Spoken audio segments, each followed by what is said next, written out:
พี่น้องกราบสุขสบายดีเนาะสบายดีคือกันเมาแม็กบ่แม็กกับสาวพรผิดกัน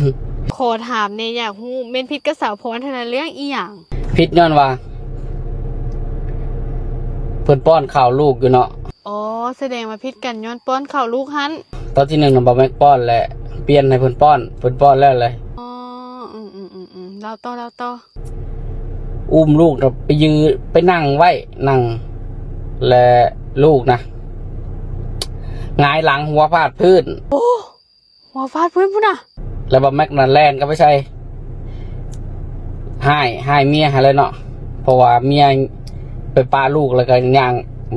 ไปเอาโทรศัพท์นะเจ้าคือสิตกใจแฮงเนาะแล้วก็บ่แม็กแล่นก็มาตบขาเพิ่นแล้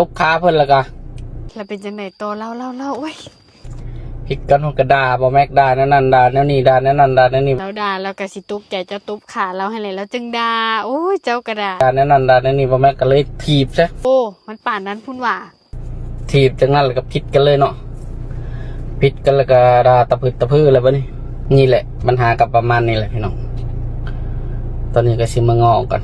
โอเคขอให้ง้อแล้วสำเร็จเด้อขอให้กราบมาอยู่ร่วมกันไว้พุทธาเบิ่งคลิปพวกเจ้าจังไหนเรามาเล่าสู่ฟังต่อเด้อบ่แม็กเด้อ